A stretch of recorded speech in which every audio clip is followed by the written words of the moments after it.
Hey, Florida realtors, stop letting your sellers flush their equity down the drain with repeated price reductions. If you have a listing that's sitting at 45 or 60 days right now, the standard $10,000 or 2 to 3% price cut isn't just failing, it might be costing your seller double what it should. Look, we aren't talking about a temporary 2-1 buy down that's going to expire in 24 months. We're talking about a permanent rate reduction that locks in the benefit of that for the full life of the loan. That might be 30 years of benefit. Surprisingly, this permanent fix is often less expensive for your seller than the often advertised temporary programs.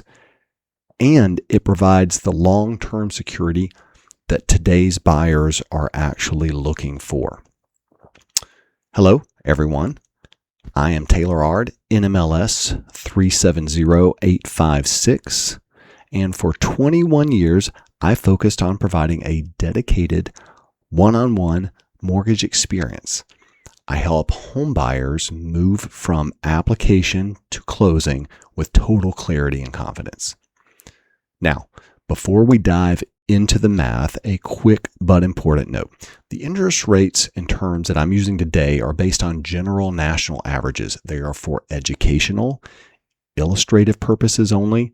I'm not offering or advertising these specific rates as an offer of credit because your actual rate and terms will depend on current market conditions, credit score, and other factors as well.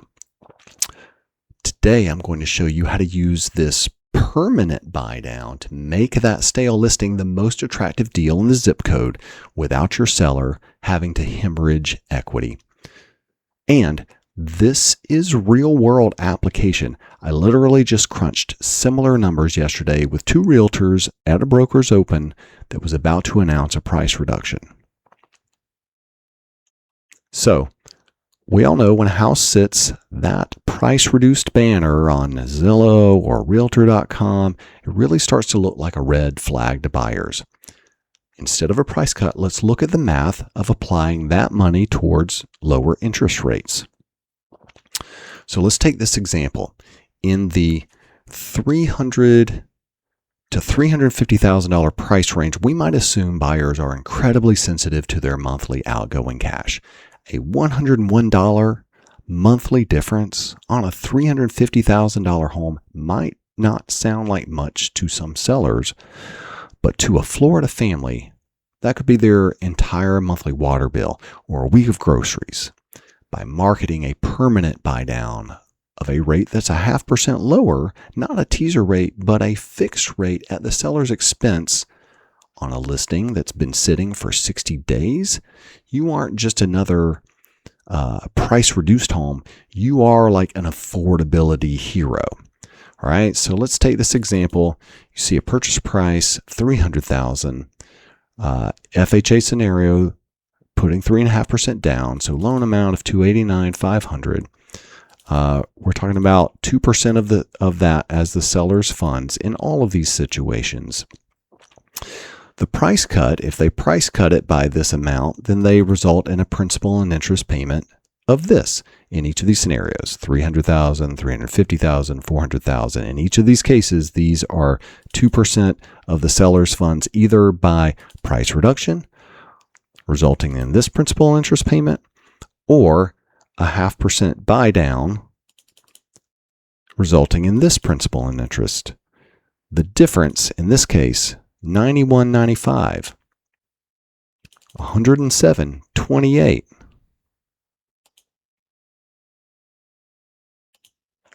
or up to $122.60 in the case of a $400,000 home, taking 2% of the seller's funds instead of making that a price reduction and buying down the rate 0.5% in this example. So I'm just showing an illustration of how that's more advantageous all around. Additionally, we know that FHA buyers are the backbone of many Florida markets. They're the ones hit the hardest by sitting inventory.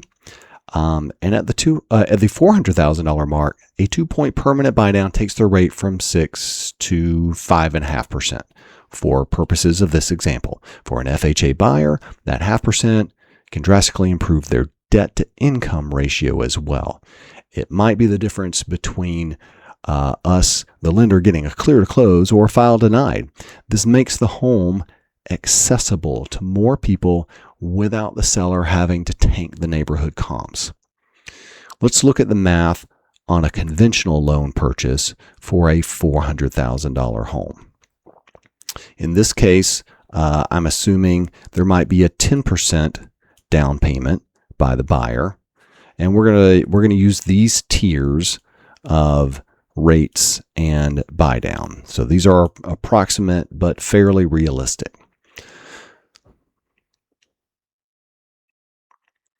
If you cut the price by $7,200, you're just chasing the market down, right?